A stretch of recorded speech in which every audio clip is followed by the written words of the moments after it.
Digital Foundry is proudly sponsored by the Logitech G935 headset. Hey everyone, well this weekend it begins E3 2019. It's the biggest event in the gaming calendar and well, my friend and colleague John Linneman is joining me on the line here and he's going to be there. So John, how's it all going there? It's going pretty good, just a couple more days before I take off and head to LA and yeah, it's going to be an interesting year for sure, a little different than usual. We're kind of at sort of a transition point for the industry once again. Definitely. But it seems like there will still be some cool stuff there. But it is a kind of weird one because Sony are not going to be there this year and a lot of other companies are kind of giving it a miss as well. So I'm kind of curious to see what kind of E3 it's going to be. But let's talk about the platform holders. These are the kind of major announcements that we're really looking out for here. And to begin with, we know that Microsoft are going to be there in full force with a briefing on Sunday. So let's talk about that for a minute. What do you expect to see there? So this is interesting. Microsoft's already kind of given us an idea of how long it's going to be, and it seems like their conference is going to run longer than last year's, and last year's was already extremely long. So they packed that full of games. Now, since we're approaching the end of life for Xbox One, I can't imagine that that's going to be filled entirely with Xbox One games. And, you know, Microsoft, the Scorpio stuff went over very well for them. They announced that at the same time as the Xbox One S, right, to let people know it was on the way. Yeah, I get what you're saying there. I mean, if we're projecting holiday 2020 for the next generation of Xbox, and we project back to when Project Scorpio was first revealed, this E3 is in a similar time frame. It's like, you know, the year before plus a few months. So yeah, I guess the question is going to be, what are they going to announce, if anything? We don't know. And how is it going to affect the Xbox One lineup? Now, some curious stuff to talk about there, because Microsoft, I think, are kind of like the masters of the veiled hint, if you see what I mean. If you go back to that original Project Scorpio reveal, on the face of it, we learnt that there was a 6 teraflop GPU and I think they gave away the number of CPU cores, but beyond that we knew nothing. But at the same time, the motherboard render they were showing gave away a ton more in the way of details, and it actually translated into the full product. So I'm going to be curious to see what they're actually going to announce here. And obviously this comes off the back of the fact that Sony have already announced with a series of specifications that I'm guessing Microsoft would be fully aware of and are probably pursuing themselves. So I'm going to be curious to see what they've come up with here. Yeah, and that's kind of why I'm thinking we might actually get some nice details this time, because yeah, Sony's already gone first,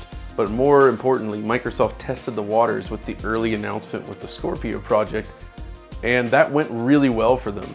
So I could see them dipping their toe in a little bit further this time, even though we're still, you know, a ways out, and maybe actually showcasing more of the hardware, giving people a vision of what they want next gen. And it's also important to consider that they've kind of shifted their strategy towards like continued support, if you will. So obviously, you know, Xbox One X is still an Xbox One, it plays Xbox One games, but they've been pursuing Windows compatibility more. And you know, it's pretty obvious that the next Xbox systems will play Xbox One games. So I think it's fair that they could, you know, it's a new generation, but it's still part of the same one in a way, if you will. Like any games that are going to be shown at E3 will run on the new Xbox, and they've already proven that they can upgrade the games significantly between the different machines in the family. So they could totally show us like, here's what the games will look like running on the next generation Xbox kind of thing, or at least, you know, sort of build up to that. So in that sense, I'm hoping and do kind of think that we're going to get a little bit more look at the system than we did with Scorpio when it was first revealed. Yeah, I'd definitely like to see something a little bit more robust, although, you know, those motherboard vendors were sort of like a gift from heaven in terms of figuring out what the machine was actually going to be capable of and how it was going to be built. And we've also got this situation where, well, if the rumors are true, and well, I know it's certainly true in terms of what is actually being developed, there's going to be 2 next-gen Xboxes, where one is a cheaper unit with a smaller GPU, same CPU configuration, Zen 2, and then there's the more expensive Xbox, which is going to be a sort of top-end premium unit. And I always think that there's going to be a bit of a challenge for Microsoft when they announce this, because if the rumor is true and the lower-end model is a 4 teraflop machine, then there's a number of things that we can kind of deduce from that, which are going to be a bit of a challenge to sell. First of all, if it is 4 teraflops, then the on-paper specification, not necessarily real-life performance, is going to be lower than Xbox One X. I also think that stuff like X-enhanced 360 games, actually X-enhanced Xbox One titles, are going to be quite challenging to run on that lower-end unit. I suspect you're more likely to get upgraded versions of Xbox One S experiences on that machine. So yeah, that is going to be an interesting situation for Microsoft to negotiate. You know, they basically sold the X on the teraflop promise, and you know, if there is a new machine coming out, supposedly next gen, that you know has an on-paper figure that's lower than X, I think that's going to be a challenge. Yeah. And then there's the the more expensive machine, and just how expensive is it going to be? How capable is it going to be? Sony didn't talk at all. Well, they didn't talk much. Let's be a bit more accurate about it, about the GPU capabilities of the PlayStation 5. So, choppy waters for Microsoft, I reckon. I think they've got to be quite careful in what they're selling, and what is the dream, what is the vision here? Yeah, I'm also wondering about that because, I mean, my guess had always been that, hey, maybe they'll just make the Xbox One X the new base model. And I think that still makes a lot of sense. But in which case, where does the Lockhart machine, the 4 teraflop machine, sit? That's what I don't understand. Like that machine is very strange. It's hard to say, and I'm very curious to see how they pitch that to the audience, like what the purpose of that box is.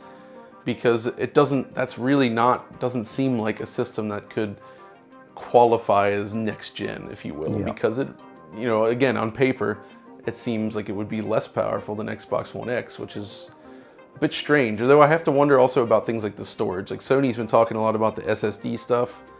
I'm sure Microsoft is doing that as well. Would that be in Lockhart as well? I mean, what kind of... It would need to be, I think. Yeah, exactly. So that's a different type of performance gain than just the typical teraflops number. So there could still be things about that machine that outperform what we see on the current gen. But I mean, I would assume at a place like E3 and targeting the big Xbox fans that they would push the more powerful machine first and foremost, while having this as like the cheaper option. In some ways, it almost reminds me of a more extreme version of if you remember when Xbox 360 launched, they had the hard drive SKU, yeah, and then they had the arcade unit that didn't have it. And that actually had pretty significant ramifications for a while in terms of what developers could do on the system. So I would hope that this decision wouldn't hamstring the Xbox line as a whole, but we'll see. Yeah, I think the bottom line is I do think it will have the SSD, and from what I understand, there's kind of like high-level access, which is essentially just treating it as a standard SSD, and then there's low-level access, which is similar to what Sony are doing, where you'll get much more profound performance gains. I understand that is actually the state of affairs for both platform holders. So yeah, I do expect to see an SSD announcement. But yeah, I'm kind of curious to see how they announce that, and also how they sustain interest in Xbox One X. Yes, they don't want to hurt those users. I mean, that was a big deal. It released not that long ago. Yeah, I mean, I'd really like to see a really impressive lineup of X-enhanced titles, if possible. X-enhanced 360 titles. There's still a huge amount of games in the back compat library that would just be awesome, just to have that resolution boost. Hey, that would be something they could easily do at an E3 conference. Just another announcement. Here's like 20 new games, X-enhanced. Not that they've ever done that many at once, but they're available now. That kind of announcement always works. Yeah, the stuff we've seen recently, like the Splinter Cell And, Ninja Gaiden 2. Ninja Gaiden 2, exactly. Yeah, that was epic stuff there. So this is a really big opportunity for Microsoft there. Let's talk about titles next, because if we don't see Halo Infinite in something a bit more substantial, I'm going to be quite disappointed. I agree, and that to me seems like exactly the title that would be cross-generation. And I almost have to wonder, due to when they started development on it and the way it's appearing, that seems like a perfect game to launch the next generation Xbox in a way. Like maybe wanting to channel having Halo as a launch title like they did for the original Xbox, and sort of a rebirth of the franchise. That would be a very powerful and amazing way to start the generation. Kind of like, Nintendo launching with Breath of the Wild or Twilight Princess back on the Wii, where it's like, okay, this was in development for the previous generation, but we've got a new enhanced version up and running on the new machine, and it's launching with the machine. That would be a huge get for Microsoft. But there's other first-party titles as well. I suspect we'll see a lot from Gears 5. Yes, of course. I'm a big fan. I love that series. I'm very eager to see what they're doing. Those guys really push Unreal Engine in interesting ways. One of the top studios, I think, in the world in terms of really utilizing what Unreal Engine is capable of. So I'm excited to see that. I mean, I'm hoping we'll see something like Battletoads. I mean, that's a smaller game, right? But they announced that last year. That'd be fun to see. Yeah, I mean, a lot of it's just surprise. I don't fully know what to expect, and I just want to see more cool software along with the promise of what's coming next. Yeah, I think they did all of those studio acquisition announcements. Yes, last year. Yeah, so I'm going to be curious to see if we see anything from the likes of Ninja Theory. And obviously Playground. Playground. There was a big rumor that they were working on a new Fable, but that was for into the next decade. So I'm not sure if we'll see anything on that. Yeah, but that may not be ready. Microsoft have got a shop window here of sorts to kind of herald the next generation and the new wave of games, this renewed commitment to first-party software production. So I'm really looking forward to this, possibly the highlight of E3, because, well, as we shall talk about now, Sony are not going to be there. So what do you make of that? Yeah, I hope that this is just taking a year off, and we'll see what happens, but I mean, it does kind of make sense in the fact that everything that they have coming for PS4 is kind of a known quantity at this point. They've shown them multiple times. I mean, you don't have another press conference to show the same games again. I mean, they tried to solve that last year with that strange thing that we talked about. You were there, weren't you? I was, and that was the most baffling conference I've ever been to. It was interesting, that's for sure. But yeah. I don't think they could do that again, and I suspect that they're just gonna, if they reappear at E3 next year, it's, the PS5 will be in tow. But without that really being revealed, there isn't a whole lot that they could say, I suppose. So it kind of makes sense. It's like to sit this one out, so to speak. Yeah. So, I mean, it's cool that we got Death Stranding announced for November. That was a surprise. I mean, The Last of Us Part 2 seems like it'll be early 2020, yikes. And then there's Ghosts of Tsushima. That seems, I mean, we don't know, but that certainly seems like something that might appear on both platforms, next gen and PS4, but we'll see. So there isn't that much more left to show. And I guess last year they still had Spider-Man to show. They announced the Resident Evil 2 remake there. Yeah, I mean, it just seems like they just don't have anything to really talk about now. Yeah, which is probably why they're not at E3. I mean, they've also set up State of Play, their sort of Nintendo Direct style vehicle for talking directly to users. So they might do something with that during, or before or after. And yeah, I'm going to be sort of fascinated to see if there is anything substantial coming from them. I do think that they've got nothing to lose by showing more of The Last of Us 2, which I think is a massive draw for the system. Yeah. And of course, Ghost of Tsushima. And that looked amazing last year, and that was our first look at it. So, you know, I'm kind of hoping that there is more going on there than we're aware of. But yes, Sony not at E3. It's interesting to think about Ghosts of Tsushima, because that would only be the second full game that Sucker Punch has delivered this generation. Yep. So obviously the infamous Second Son appeared very early in the lifespan of this PS4.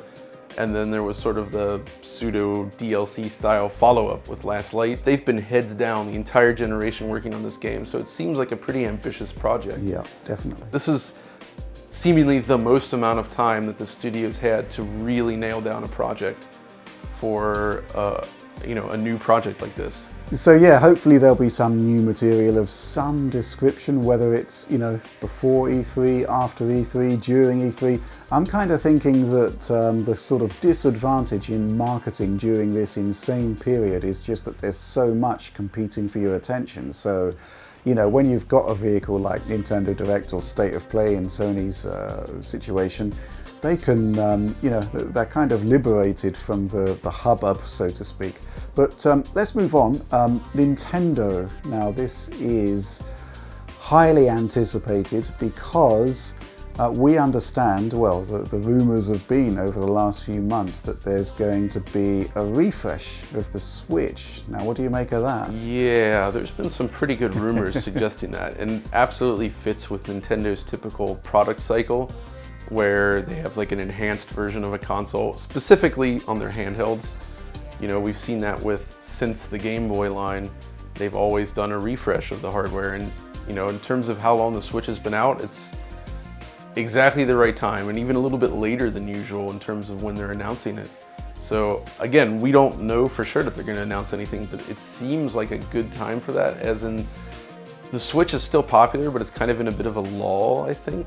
Nintendo had an interesting strategy with launching it. They had all their first-party studios ready with big games during its first year, and then they had Smash Brothers last year.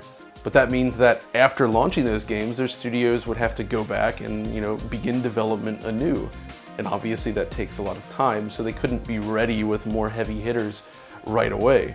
And then even stuff that we had been hoping to see more of this year, like Metroid Prime 4, that was announced as, you know, the development changed this year. So now it's back with Retro Studios, I guess. So I don't think we'll see anything of that. And if we do, it would be very small teaser. So I don't really know what they could announce, but like new hardware seems like exactly the right thing to announce. A few smaller games maybe, a new revision of the Switch, and that should be enough to sort of keep them going with you know, the mind share at this time. Yeah, it's funny you should say that the Switch is in the lull, because we've actually been doing more Switch coverage than ever in the last few weeks. And I think it's because, and it's kind of an irony, that traditionally Nintendo systems have been defined by the first-party output, to the point where the third-party output hasn't been particularly significant. But with the Switch, there's a deluge of ports and new titles coming along, seemingly on a weekly basis. But it is, I'd say it's kind of, you know, there are some occasional, you know, highlights and surprises. I guess Hellblade would be one where you just sort of looked at it and thought, wow, that's really clever. And then there's kind of like the ports that you didn't think would happen, but you know, there's no reason why they shouldn't, like Assassin's Creed 3. So, you know, there hasn't been a shortage of games, and I think that's actually been really good for the Switch.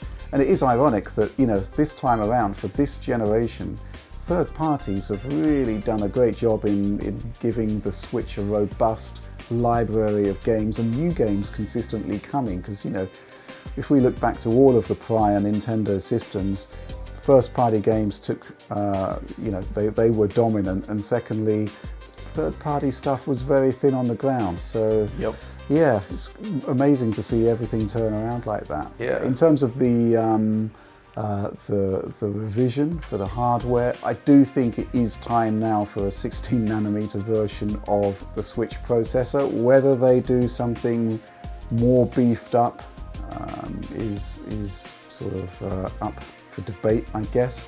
What I do suspect is that if they have moved down to 16nm, they could possibly, perhaps for this cheaper version of the Switch hardware, they could possibly go with passive cooling That's right. Yeah, that's an opportunity there. And if they've got this Pro model, they can, you know, still strap on a fan and up the frequencies. And as we've seen from the homebrew overclocking experiments, there can be some you know, useful improvements to gaming performance there. So yeah, again, lots to talk about there. I'm hoping that we'll see something concrete at E3. One other thing I want to think about with the Switch is how much time it has left on the clock in terms of releases being somewhat consistent with current generation.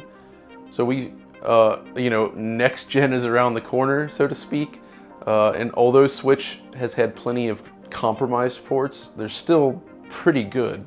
I mean, playing something like Doom on the Switch, and there's going to be Doom Eternal on the Switch alongside with the other console versions, you'd have to think that that sort of support is going to dry up when we get to the next generation. I mean, the Switch will be older at that point, but it's also essentially going to fall out of sync with what developers are currently working on now, I'd say. So I have to wonder what that means for the support going forward. Will it mean more older games brought to Switch like we're seeing? You know, we saw Darksiders, there's Red Faction getting ported, there was Saints Row the Third, Assassin's Creed 3. We're gonna see more stuff like that? Like, that's kind of the question I have. Because even a more powerful Switch probably won't be able to compete with whatever next generation holds for us. Your point about the next gen, I see 100% where you're coming from. I think the thing that is going to sustain the Switch is, I do expect quite a lengthy cross-gen period this time. That's true. If the new consoles break the established pricing level, $400, that was kind of defined by PS4 and PS4 Pro, take up initially could be a little more sluggish compared to last time around. And you know, just the fact that there are still going to be 100 million PlayStation 4s out there, development isn't going to sort of stop for that system for quite some time. I do think the cross-gen period this time could be somewhat more extended compared to last time around. That's kind of an interesting situation, because you're right, the Switch has delivered some great stuff, maybe more stuff to come, and we know from our recent experiments that Nintendo has amazingly been gradually increasing the clock speeds of the processor, presumably to make the system more, you know, competitive. So yeah, I mean, I really want to see a new lineup for the Switch. As you say, it's a perfect time to refresh the hardware. I'd like to see a kind of, I wouldn't say stripped back, but I would say a cheaper unit. I think that is key to increasing sales. And if they can produce a Pro unit with enhanced performance, we know that the vectors are there for better performance and higher resolution simply through the overclocking experiments that people have been carrying out. So, you know, it won't be profound, but it will still be something I think that the Pro users would be interested in, especially if they do something like, you know, a much better quality screen, for example. So yeah, Switch, fascinated to see what they're going to be coming up with at E3. You know what, my dream for Switch, and it's never going to happen, but man, I would love to see them throw an OLED on there with HD, you know, HDR capabilities, a portable HDR display. I mean, that would be like the equivalent of introducing the 3D on the 3DS, but if they had like Switch HDR, again, that's not something I feel Nintendo would do necessarily, but it would be cool to have a portable display like that where the games just take advantage of that feature. If you look back at PlayStation Vita and what that screen did to the experience, how it improved the experience, it would be amazing, you're right. Yeah, big time. Okay, so let's move on. We do know that AMD are going to be at E3 with their own event where they're going to be talking about RX Navi and Ryzen 3000 CPUs. What do you make of that? Well, I was more excited, I guess you could say. I'm still excited. I'm interested to see what they do, but there's been some suggestions about what this is really going to offer that make me wonder if they're perhaps not going quite as far as they could, or maybe there's still a manufacturing limitation for them.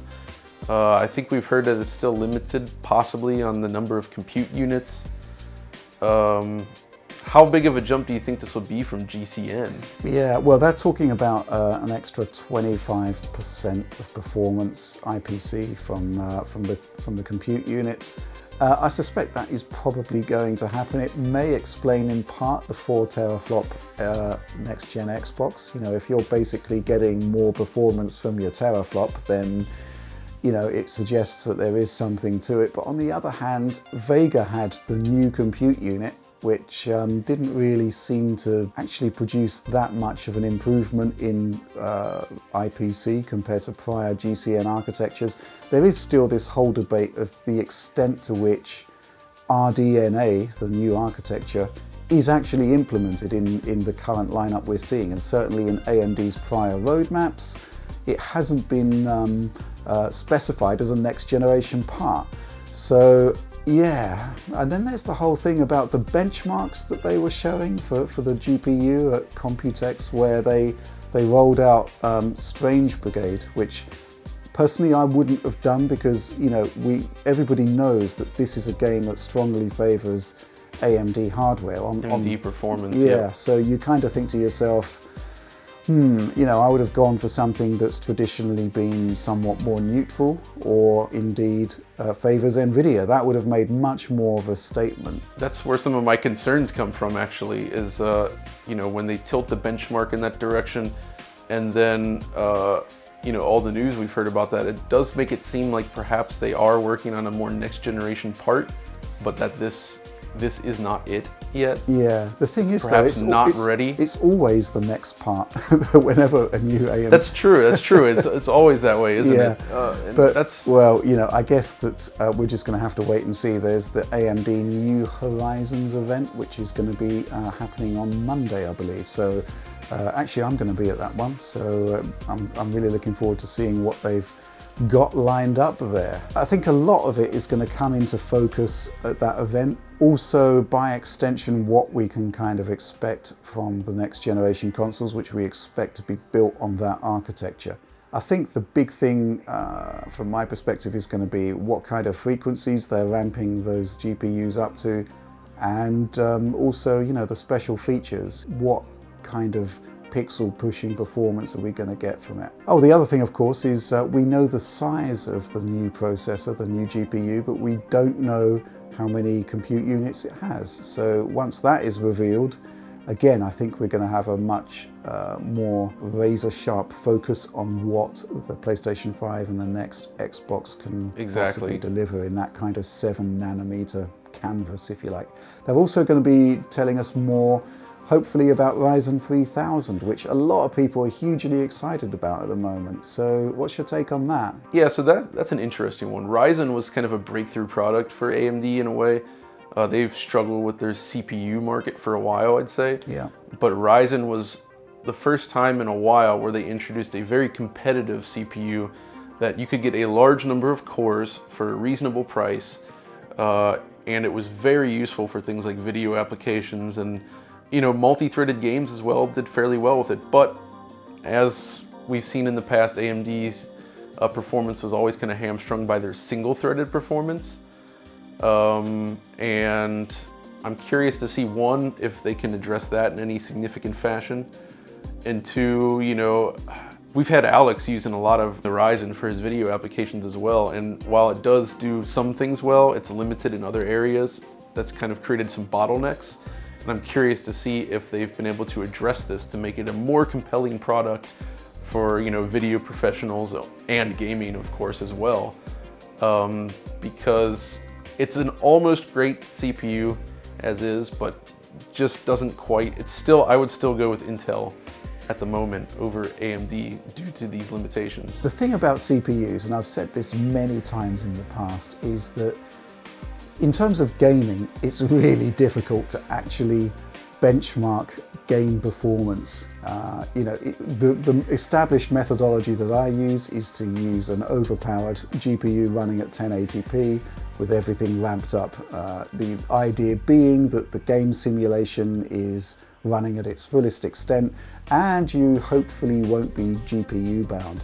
But there are some titles where you are GPU bound. There are other titles where even if you come up with a razor sharp focus on CPU performance, it's still going to be affected by certain parts of the benchmark that are still GPU limited. Yeah, there's also the issue with AMD's driver overhead on the CPU remains an issue. Yeah, this is the other thing, of course, which I've been aching to do for a long time, but it's going to require a lot of benchmarking work, is what is the best combination? Is it an AMD CPU with an NVIDIA GPU? Is it Intel with NVIDIA?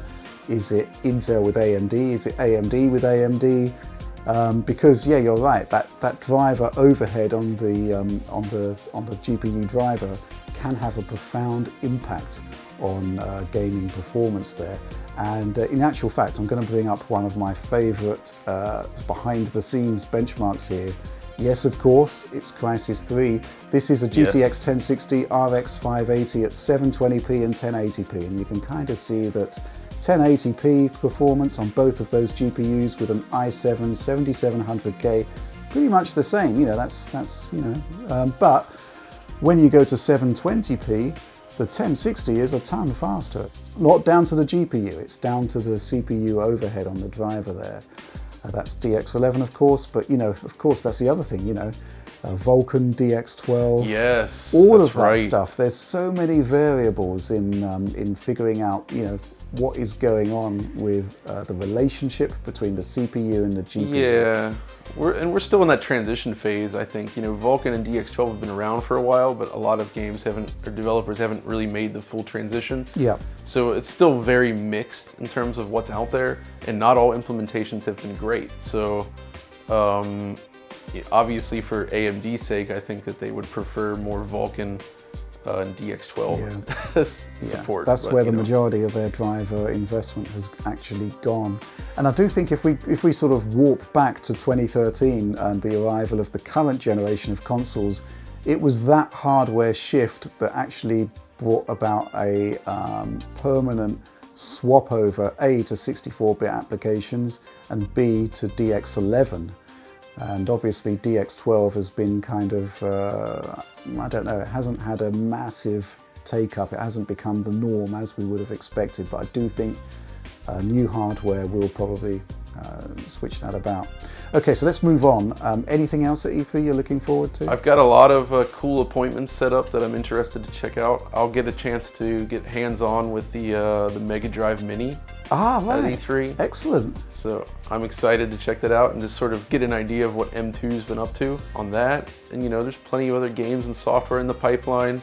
Stuff we'll be doing some videos on it as well. Yeah. Once we get back with all the footage. But there's some really exciting stuff that you're doing for DF Retro, which I'm not going to spoil. yes, let's not spoil that, but yes, there's some huge. really interesting stuff coming. It's just awesome the way people are approaching you to do some amazing stuff these days. It's Exactly, I love it. It's great. Yeah, just before we round off here, NVIDIA hope to see some new RTX stuff. And there's this whole thing about what the super teaser is all about. Yeah, what the heck was that? Yeah, it came out pre-Computex, but there was nothing at Computex about it. So it's going to be interesting to see what they've come up with there. So anything more before we wrap this up? No, I think that's going to do it. Yeah, this is what we're excited about, and we're going to try and get you some stuff over E3 as and when we can deliver it. It's going to be pretty busy times there. And of course, certainly, well, we hope from the Microsoft conference, our Patreon users will be able to download super high quality versions of everything that's going to be shown there. So if you're a Patreon supporter for Digital Foundry, check that out. It's going to be epic. So yeah, I'm going to be in the vicinity doing various things. John's going to be on the show floor at the conferences. And yeah, we're looking to bring you some pretty amazing stuff, so look out for that. But in the meantime, thanks for joining me on this one, John. But of course. And I'll see you next week. I'll see you in Los Angeles. It's been a while. Okay, everyone, thanks so much for joining us for this one. Like and subscribe if you enjoyed the video. Do support the DF Patreon if you can. But that's all from us for now. Thanks for watching. Featuring 2.4 GHz wireless, 50mm Pro G audio drivers, and DTS Headphone X 2.0 surround sound technology under the hood, the G935 headset delivers the ultimate wireless audio solution for gamers, whether you're playing on PC, PlayStation 4, Xbox One, Nintendo Switch, or mobile. Order yours today from Logitech G.